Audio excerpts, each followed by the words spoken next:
Hello दोस्तों, हमारे देश भारत में पेट्रोल की कीमत बहुत बढ़ चुकी है। बहुत से मेरा मतलब है बहुत ज़्यादा, करीब 100 रुपीज़ पर लीटर। लेकिन अगर हम इंटरनेशनल मार्केट में क्रूड ऑयल की कीमत को देखें तो वो पहले से काफ़ी कम है। फिर भी भारत में ज़्यादातर समय पेट्रोल का भाव काफ़ी बढ़ा हुआ होता है। एग्जाम्पल के लिए, एक साल पहले 1 जनवरी 2020 को क्रूड ऑयल की कीमत $65 पर बैरल थी और तब डॉलर का प्राइस इंडियन रुपीस में 71 रुपीस था। कैलकुलेट किया जाए तो एक बैरल का प्राइस तब 4615 रुपीस था और देखा जाए तो एक बैरल में 159 लीटर का कच्चा तेल होता है। कैलकुलेट करें तो हमें 1 लीटर क्रूड ऑयल 29 रुपीस में मिलता है और उस वक्त पेट्रोल का प्राइस 72 to 78 रुपीस पर लीटर था और आज के वक्त हमें एक बैरल क्रूड ऑयल $58 का मिलता है, मतलब 26 रुपीस पर लीटर का क्रूड ऑयल। यानी आज से 1 साल पहले क्रूड ऑयल का प्राइस 3 रुपए सस्ता था। मतलब तब के मुकाबले अभी क्रूड ऑयल का प्राइस सस्ता है, फिर भी हमें पेट्रोल इतना महंगा क्यों मिल रहा है।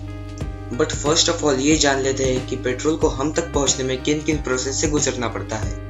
Number 1, refinery process. दोस्तों, जो क्रूड ऑयल हम इंटरनेशनल मार्केट से लेते हैं वो डायरेक्टली यूज नहीं कर सकते। सबसे पहले उसको रिफाइनरी प्रोसेस से गुजरना पड़ता है, जिसका खर्चा 3.85 रुपीस पर लीटर है और ये प्राइस डायरेक्टली क्रूड ऑयल के प्राइस में जुड़ जाती है। Number 2, excise duty. अब जो हमें रिफाइंड ऑयल मिलता है उस पे केंद्र सरकार यानी सेंट्रल गवर्नमेंट एक्साइज ड्यूटी लगाती है। ये गवर्नमेंटल टैक्स कभी फिक्स नहीं होता, ये टाइम टू टाइम बढ़ता और घटता रहता है। एक साल पहले 1 जनवरी 2020 को ये टैक्स 19.48 रुपीस का था, जो अब बढ़कर 33 रुपीस का हो गया है। और इससे आपको पता चल गया होगा कि पेट्रोल इतना महंगा क्यों हो रहा है। Number 3, dealers commission. Excise duty के बाद भी ये खर्च रुकता नहीं है बल्कि बढ़ता जाता है, क्योंकि जो तेल पेट्रोल पंप डीलर्स के पास जाता है उसमें उनका भी अपना एक कमीशन होता है और इस वक्त ये कमीशन 3.68 रुपीस का है। Number 4, value added tax.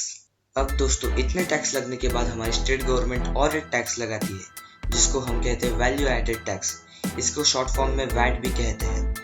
अलग अलग स्टेट्स अपना अलग अलग टैक्स लगाती है।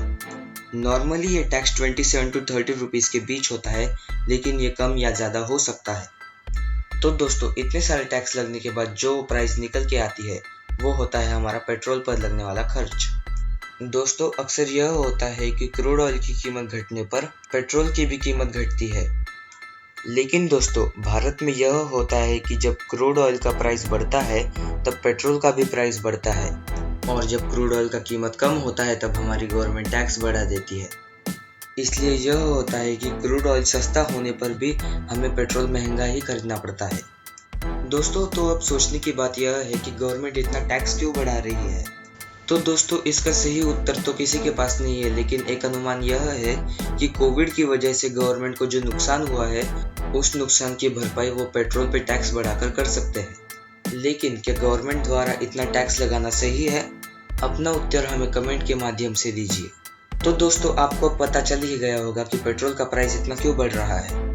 सो फ्रेंड्स, मैं उम्मीद करता हूँ आपको ये इन्फॉर्मेशन पसंद आई होगी। अगर हाँ, तो इस वीडियो को अपने फ्रेंड्स एंड फैमिली के साथ शेयर कीजिए। सो दोस्तों, वीडियो पसंद आया होगा तो लाइक कीजिए, चैनल को सब्सक्राइब कीजिए।